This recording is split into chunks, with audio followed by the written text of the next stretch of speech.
Hello everyone, welcome to the video. आज हम इस वीडियो में कंडीशनल प्रोबेबिलिटी के बारे में डिस्कस करने वाले हैं और कुछ क्वेश्चंस भी इससे रिलेटेड करने वाले हैं। ये हमारा लेक्चर नंबर 5 है। ओके, तो स्टार्ट करते हैं। हम सपोज कर लेते हैं सबसे पहले कि हमारे पास एक रैंडम एक्सपेरिमेंट जो है वो परफॉर्म हुआ है। Random experiment is performed. Okay, और हमने लेट कर लिया कि A and B it's two events, और ए और बी जो हैं वो इसके दो इवेंट्स हैं। ठीक है, तो यहाँ पे क्या होता है, जो प्रोबेबिलिटी होती है इसको हम ऐसे लिखते हैं। इसका मतलब क्या है कि प्रोबेबिलिटी ऑफ ए, जहाँ पे हमें बी जो है वो ऑलरेडी गिवन होगा। ठीक है, इसको कैसे रीड करते हैं, probability of A when B is already occurred. B यहाँ पे पहले से ही हो चुका होगा, तो इसको हम कैसे लिखते हैं, प्रोबेबिलिटी ऑफ ए के इक्वल लिखते हैं। ठीक है, एक केस हमारे पास ये आ जाता है। इसको हम कब इसके इक्वल लिखेंगे, जब हमारे ए एंड बी जो हैं वो इंडिपेंडेंट इवेंट्स होंगे। इसको कब लिखेंगे, यहाँ पे हम लिख लेते हैं, this will happen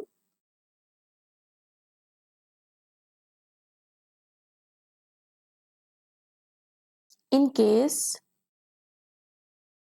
when A and B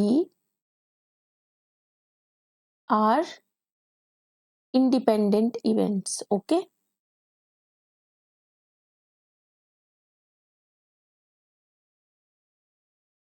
otherwise dependent के केस में जो फॉर्मूला होता है वो हमारा होता है probability of A given B is equal to probability of A intersection B over probability of B. ठीक है, ये हमारा फॉर्मूला होता है डिपेंडेंट के केस में, राइट।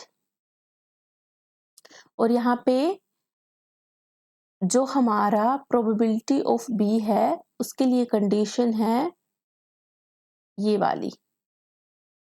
ठीक है, क्योंकि ये 0 के इक्वल नहीं होगी, राइट।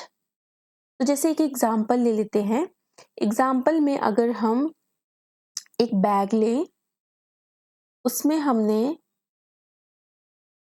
6 अपनी वाइट बॉल ले ली और 4 जो है हमारे पास ब्लैक बॉल्स हैं।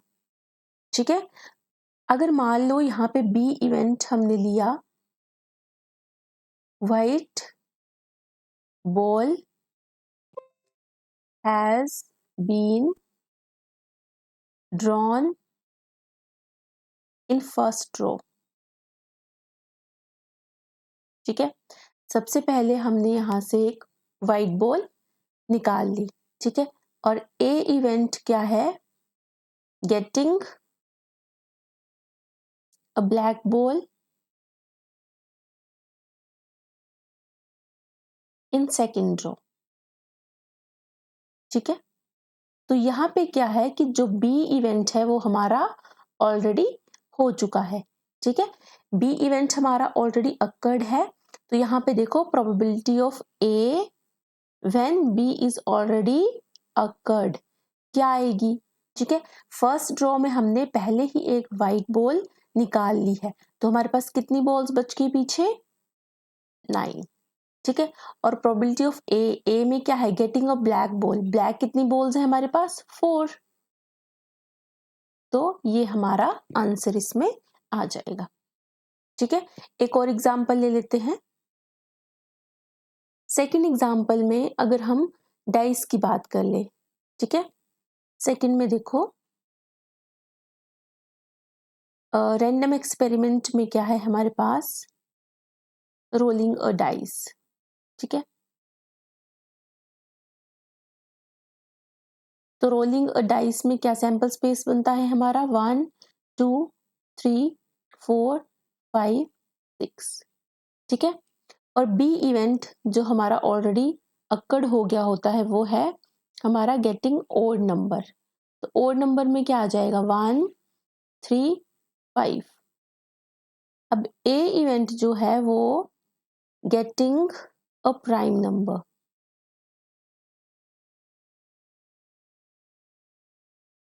ये तो सिंपल सिंपल कुछ क्वेश्चंस हैं जहाँ पे हम अपना कॉमन सेंस लगा के इनको कर रहे हैं, ठीक है। जैसे ही हमारे पास कुछ लेवल के क्वेश्चंस आ जाते हैं तो हम उसमें जो है वो हम अपना फॉर्मूला यूज करते हैं। हम देखते हैं कि जो केस हमारा इंडिपेंडेंट वाला है उसके लिए हम ये वाला फॉर्मूला यूज कर लेंगे, और जो हमारा डिपेंडेंट वाला केस होगा उसके लिए हम ये वाला फॉर्मूला यूज कर लेंगे, राइट।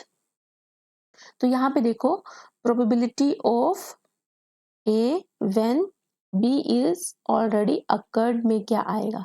देखो गेटिंग अ प्राइम नंबर आना चाहिए, लेकिन सबसे पहले हमारे पास हमने देख लेना है कि जो इवेंट हमारा अकर्ड हो चुका है वो कौन सा है, बी ओड नंबर, ठीक है। तो 1 3 5 इसमें आ गए हैं, ठीक है। तो यहाँ पे हमारा क्या आ जाएगा 3, और हमने गेटिंग अ प्राइम नंबर हमें चाहिए। तो इसमें कौन कौन से प्राइम नंबर्स हैं, ओनली 2, तो यहाँ पे 2.3। ये क्वेश्चंस तो हमने कॉमन सेंस से ही कर लिए।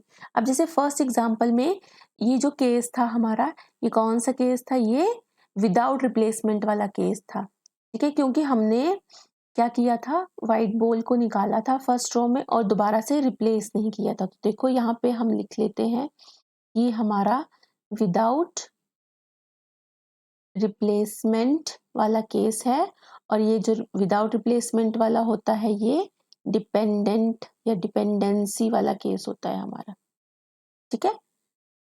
इसी तरह से अच्छा, अगर ये जो रोलिंग अ डाइस वाला क्वेश्चन है इसको अगर मैं क्वेश्चन बना के दूं तो फॉर्मूला से कैसे करेंगे, ठीक है। इसको करते हैं फॉर्मूला से। क्वेश्चन देखो, क्वेश्चन लिख लेते हैं इसका। क्वेश्चन है suppose a dice is rolled, ठीक है। व्हाट इज द प्रोबेबिलिटी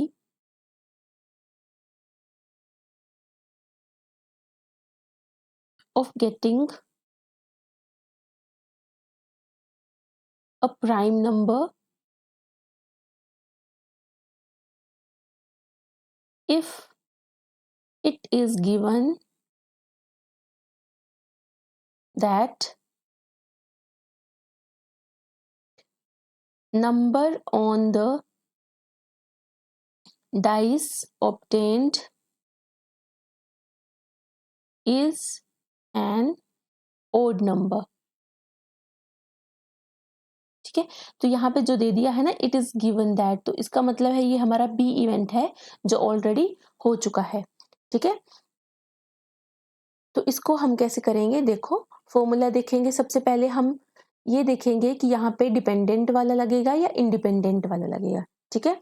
तो यहाँ पे probability of A when B is already occurred में क्या लगेगा, प्रोबेबिलिटी ए इंटरसेक्शन बी की अपॉन में प्रोबेबिलिटी ऑफ बी, राइट। तो ये हमारा कौन सा लगा, डिपेंडेंट वाला, क्योंकि ये डिपेंड कर रहा है। फर्स्ट में इन्होंने ओड बता दिया है कि ओड नंबर आ चुका है बी में, और हमने ए इवेंट में क्या लेना है, प्राइम नंबर लेना है, ठीक है।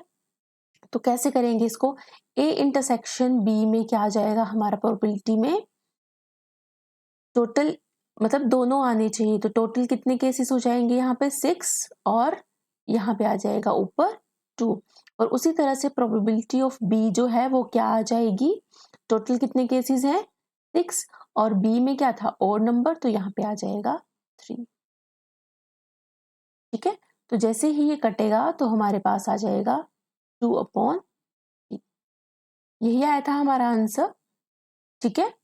तो ये हमारी जो होती है probability of A when given that, probability मतलब यहाँ पे हमें है कि बी इवेंट जो है वो पहले ही अक्कर हो चुका है, तो हमने प्रोबेबिलिटी ऑफ ए निकालनी है, ठीक है, जैसे ही ये फॉर्मूला होता है तो और करके ये भी लिख लो, ए और बी में कंफ्यूज नहीं होना है। Probability of B when A is already occurred को कैसे लिखेंगे, probability of A intersection B, और नीचे क्या आ जाएगा, probability of A.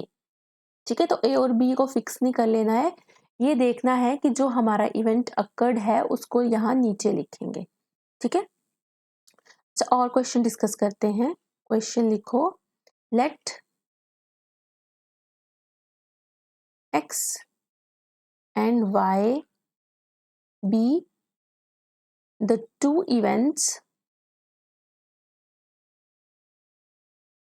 such that probability of x is equal to 1 by 3, probability of x when y is already occurred is 1 by 2, and probability of y when x is already occurred is 2 upon 5।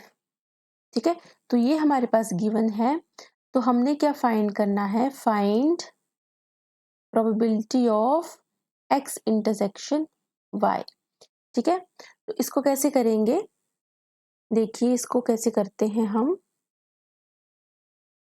फॉर्मूले में put करेंगे तो सबसे पहले हमारे पास एक ये चीज गिवन है, सेकंड ये चीज गिवन है, और थर्ड हमारे पास ये चीज गिवन है। सबसे पहले जो गिवन है वो लिख लेंगे, जैसे प्रोबेबिलिटी ऑफ x क्या है हमारे पास 1/3। ठीक है, और probability of x given y 1/2 है। ठीक है, तो इसका फॉर्मूला ओपन कर दिया तो आया probability of x intersection y upon probability of y is equal to 1/2 given है, और हमारे पास probability of y given x क्या है 2/5 गिवन है, तो इसको भी ओपन कर देंगे तो probability of x intersection y over probability of x इसके इक्वल हो जाएगा 2/5 के इक्वल हो जाएगा। ठीक है, तो बस जो हमारे पास गिवन है और जो फाइंड करना है उसको यूज कर लेंगे, इसको तो यूज करने की कोई हमें ज़रूरत नहीं है क्योंकि हमें ये वाला जो है वो यहाँ पे सब्स्टिट्यूट कर देना है। ठीक है, तो जैसे ही हम इसको सब्स्टिट्यूट करते हैं देखो क्या आता है हमारे पास, यहाँ पे लिख देती हूँ इसको मैं, probability of x intersection y upon में क्या आ जाएगा 1/3 इज इक्वल टू 2/5। तो क्या आ गया, जैसे इसको क्रॉस मल्टीप्लाई किया तो ये आ गया हमारे पास probability of x intersection y is equal to 2/15। ये आ गया हमारा इसका आंसर। ठीक है, आई होप आपको ये दो क्वेश्चंस जो हमने डिस्कस किए कंडीशनल प्रोबेबिलिटी से रिलेटेड वो समझ में आ गए होंगे। अगर नॉर्मली हम कॉमन सेंस से क्वेश्चंस को कर सकते हैं तो उनको कर लेंगे, अदरवाइज हम क्या करेंगे, जो हमारे पास फॉर्मूला गिवन है वो हम फॉर्मूला यूज कर सकते हैं। ठीक है, इसके बाद हम आगे डिस्कस करने वाले हैं मल्टीप्लिकेशन थ्योरम ऑफ प्रोबेबिलिटी। तो उससे पहले थोड़ा सा जो हमने अभी तक किया उसको हम क्या कर लेते हैं, थोड़ा सा रिकॉल कर लेते हैं। ठीक है, क्या किया हमने, एक रैंडम एक्सपेरिमेंट लिया। ठीक है, उसमें जो दो इवेंट्स थे ए और बी हमने मान लिए, और क्या है इन इवेंट्स में हमने ये देखा कि जो हमारा बी इवेंट था वो हमने क्या कर लिया था, हैड ऑलरेडी अकर्ड मान लिया था। ठीक है, तो हमारे पास जो फॉर्मूला होता है probability of A B is given, ये होता है probability of A intersection B over probability of B. ठीक है, और ये कौन सा केस बताया था मैंने आपको, ये हमारा केस आ जाता है डिपेंडेंट वाला केस। ठीक है,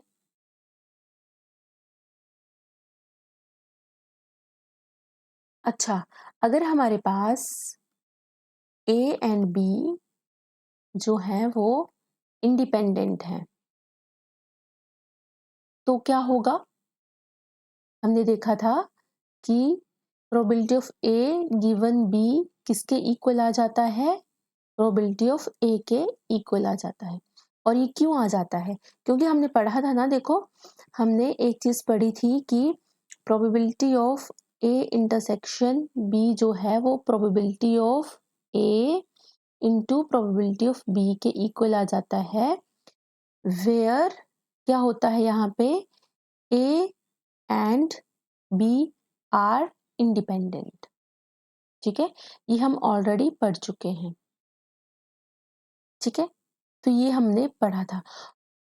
तो इस वजह से ये जो ए इंटरसेक्शन बी है, इसकी जगह हम यहाँ क्या लिख सकते हैं, यहाँ हमने probability of A into probability of B लिखा, और जैसे ही हमने यहाँ probability of A into probability of B लिखा तो वो कट गया, और ऑब्वियस है फिर हमारे पास ये वाला फॉर्मूला आ जाता है इंडिपेंडेंट के केस में।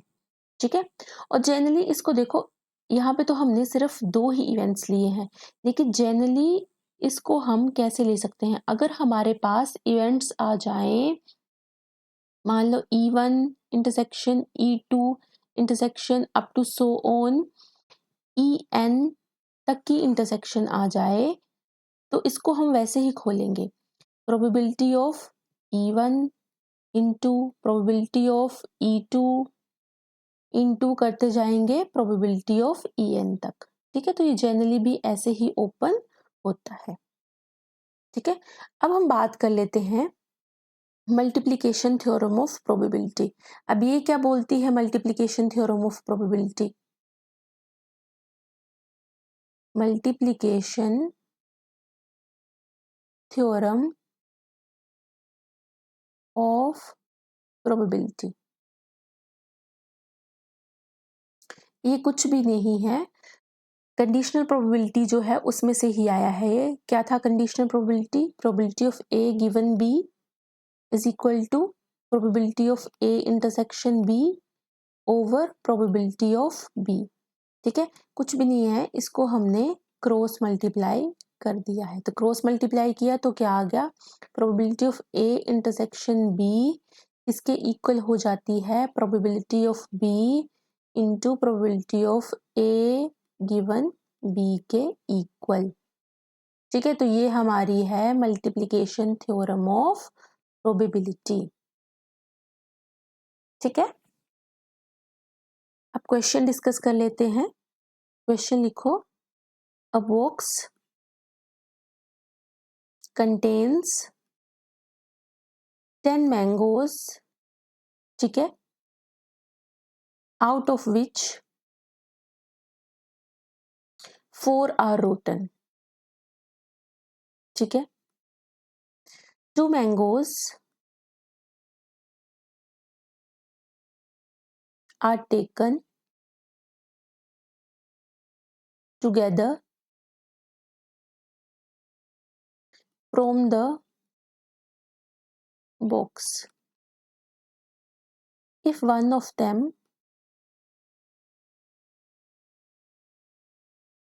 is found to be good, then the probability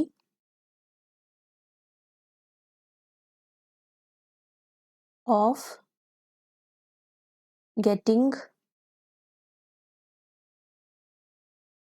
other one is also good is।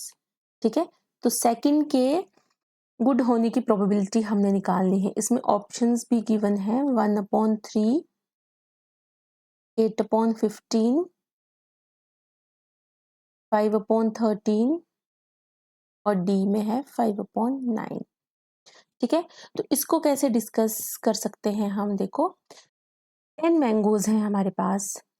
ठीक है, टोटल एक बॉक्स में कितने मैंगोज हैं, 10 मैंगोज, और हमें ये गिवन है कि इसमें 4 जो हैं वो रोटन है। इसमें टोटल 10 मैंगोज थे, हमारे पास 4 रोटन आ गए, तो 6 जो हैं हमारे पास वो गुड आ जाएंगे।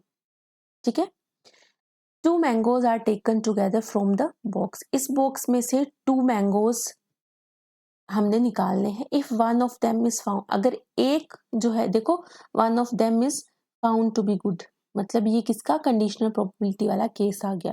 Then the probability of getting other one is also good is, तो हमने यहाँ पे क्या फाइंड करना है, probability of A when B already occurred, ठीक है, ये फाइंड आउट करना है हमने इसमें, ठीक है।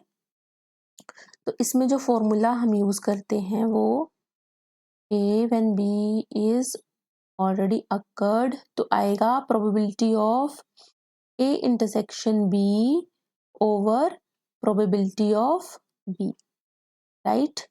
तो इसमें क्या आएगा देखो, इंटरसेक्शन का मतलब है कि दोनों ही गुड होने चाहिए, ठीक है, दोनों ही हमारे पास क्या होंगे, गुड होने चाहिए।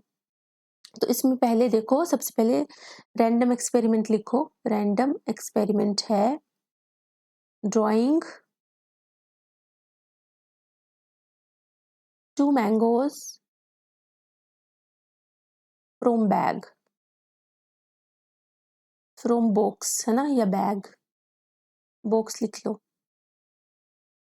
इसके बाद बी जो है इवेंट हो चुका है, उसमें क्या था, मैंगो जो था वो गुड आ गया। अब ए इवेंट जो है वो क्या चाहिए हमें, mango drawn in second row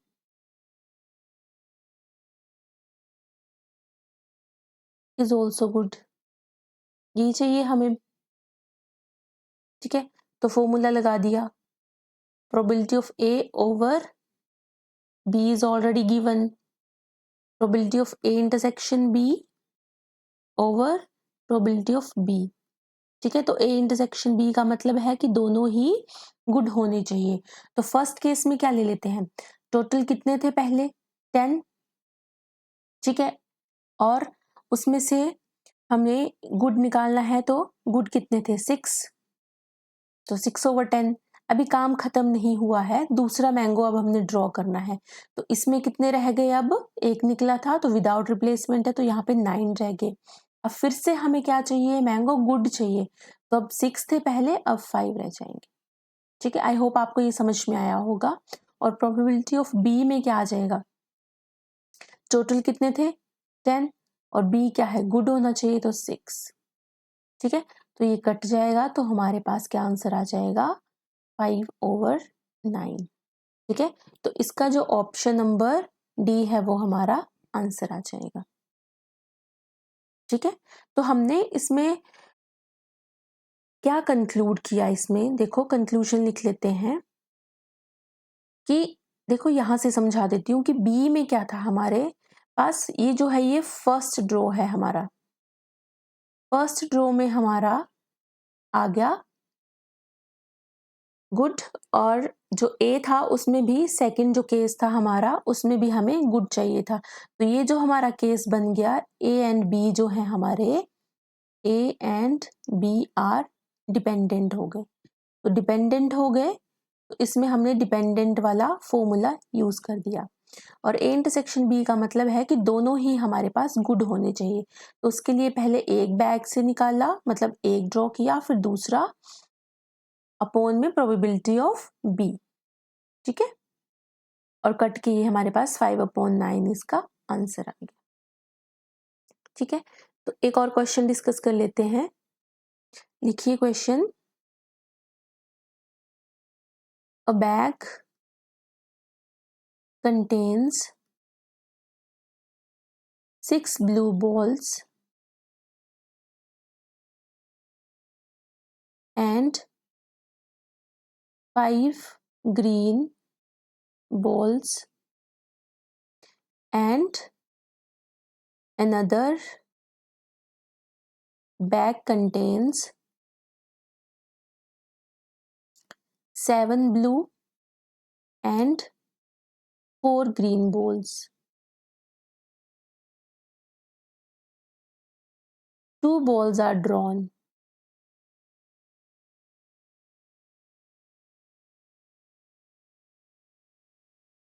One from each bag, okay?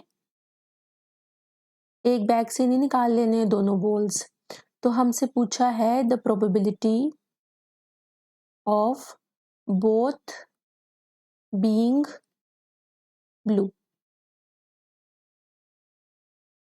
इसके ऑप्शंस हैं 2/11, 3/11, 20/121, 42/121। ठीक है, इस क्वेश्चन को कैसे करेंगे? सबसे पहले हम देख लेते हैं कि हमारे पास गिवन क्या है। ठीक है, 2 बैग्स हमारे पास गिवन है, बैग 1 और बैग 2। ओके, बैग 1 में हमारे पास 6 जो हैं वो ब्लू बॉल्स हैं और 5 जो हैं वो ग्रीन बॉल्स हैं। बैग 2 में 7 ब्लू बॉल्स और 4 ग्रीन बॉल्स। ठीक है, यही गिवन है हमारे पास और बोला है कि 2 बॉल्स आर ड्रॉन। ठीक है, और 1 फ्रॉम ईच बैग, तो हमें क्या बताना है? Probability of both being blue. ठीक है, तो इवेंट क्या है हमारे पास? Getting both the balls blue. ठीक है, इवेंट है हमारे पास getting both the balls blue. ठीक है, तो इसमें हमने प्रोबेबिलिटी ऑफ इवेंट कैसे निकाल सकते हैं? ठीक है, यहाँ पे क्या होता है, देखो प्रोबेबिलिटी ऑफ इवेंट में क्या होता है, यहाँ पे फेवरेबल केसेस होते हैं और यहाँ पे टोटल केसेस होते हैं। ठीक है, तो इस क्वेश्चन को हम कैसे कर सकते हैं? यहाँ पे जो नंबर ऑफ फेवरेबल केसेस हैं वो किसके इक्विवेलेंट है? Number of ways in which we choose one ball from the bag 1 and another from the second bag.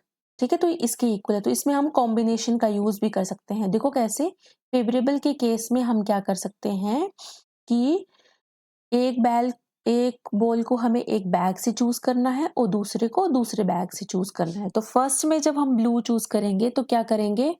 6 में से एक चूज कर दिया, अभी काम खत्म नहीं हुआ क्योंकि हमने 2 बॉल्स चूज करने हैं।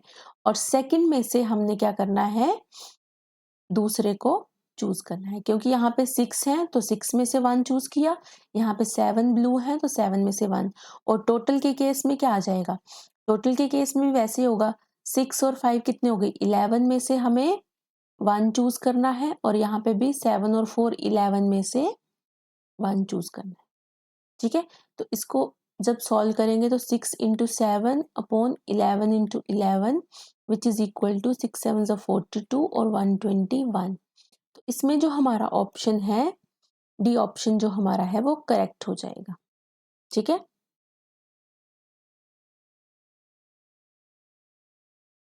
ये तो हमने कर लिया कॉम्बिनेशन की हेल्प से। और हम इसको कैसे कर सकते हैं?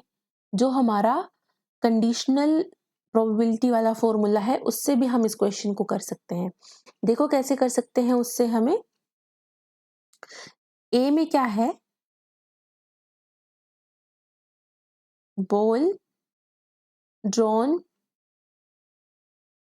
From bag 1 is blue. ठीक है, और सेकंड में भी इवेंट में ball drawn from bag 2 is blue. दोनों ब्लू चाहिए ना हमें, बोथ ब्लू। ठीक है, तो हमारे पास फॉर्मूला देखो, formula probability of A intersection B, both चाहिए तो इंटरसेक्शन वाला फॉर्मूला लगेगा जो हमारा मल्टीप्लिकेशन थ्योरम वाला फॉर्मूला है। अब मल्टीप्लिकेशन थ्योरम में भी सबसे पहले हम 2 तरह से इसको ओपन कर सकते हैं। ठीक है, देखो एक तो probability of A into probability of B, ये आ गया। और सेकंड किसके इक्वल आ जाता है? Probability of B into probability of A given B के इक्वल। अब चेक करते हैं कि डिपेंडेंट का केस है कि इंडिपेंडेंट का केस है। अब देखो यहाँ पे ये केस जो बनेगा इंडिपेंडेंट का बनेगा। क्यों यहाँ पे इंडिपेंडेंट वाला केस बन रहा है? क्योंकि जो हमारे पास बैग्स हैं वो अलग अलग हैं, ठीक है। Bags are different. Same bag से हमें निकालना है तो ये इंडिपेंडेंट का केस बनेगा, तो हमारा ये वाला फॉर्मूला लगेगा, ये वाला फॉर्मूला नहीं लगेगा, ठीक है। तो क्या आ जाएगी हमारी probability of A intersection B is equal to probability of A into probability of B, ठीक है। तो प्रोबेबिलिटी ऑफ ए में क्या होगा, ball drawn from bag 1 is blue, तो क्या आ जाएगी, फेवरेबल कितने हैं 6 और टोटल कितने हैं 11। प्रोबेबिलिटी ऑफ बी में फेवरेबल है 7 और टोटल कितने हैं 11, तो ये हमारा आ गया 42/121, ठीक है। तो हम इस क्वेश्चन को किसी भी तरीके से कर सकते हैं, ठीक है। इसके बाद एक क्वेश्चन और डिस्कस कर लेते हैं। क्वेश्चन लिखिए, अ card drawn at random from a pack of 52 cards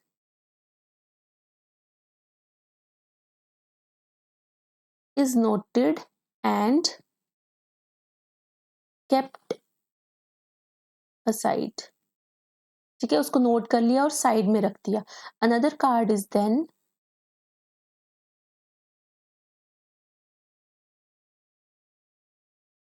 drawn from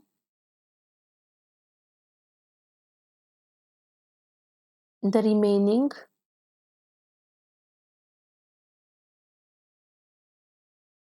pack at random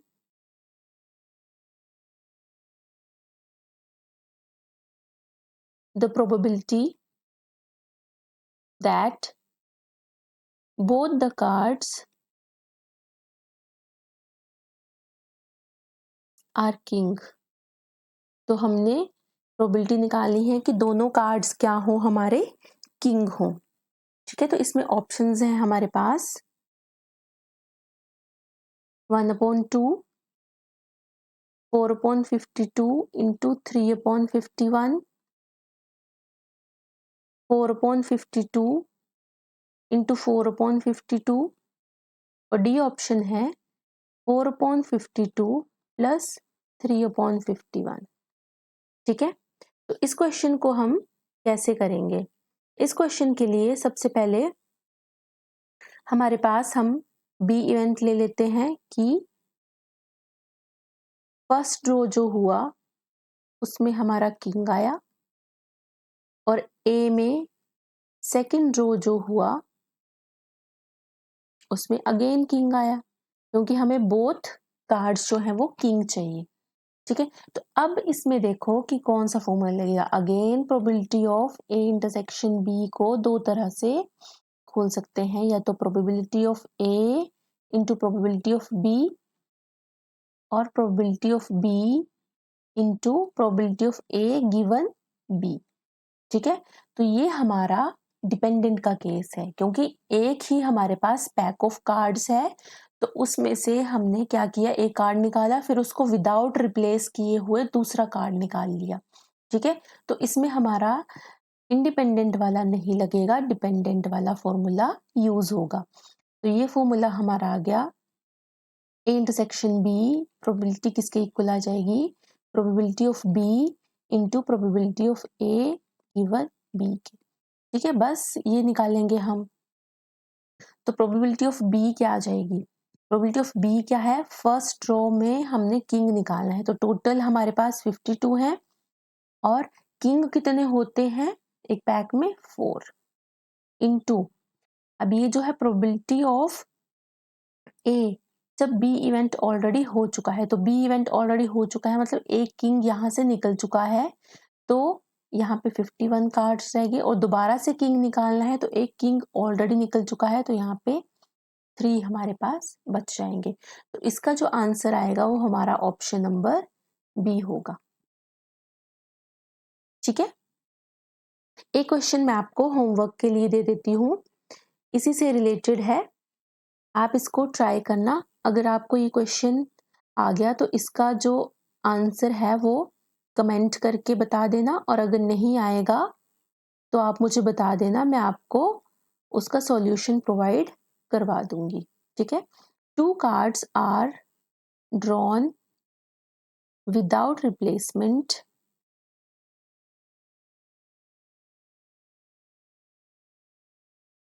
the probability that first card is king and second card is not a king, ठीक है। तो ये probability हमने find out करनी है। इसके options लिखिए, 48/663, B option 24/663, C option 12/663 and D option none of these. Okay, तो ये है homework question,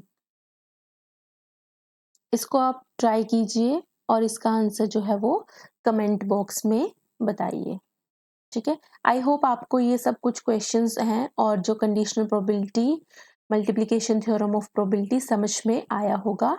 thanks for watching, bye everyone.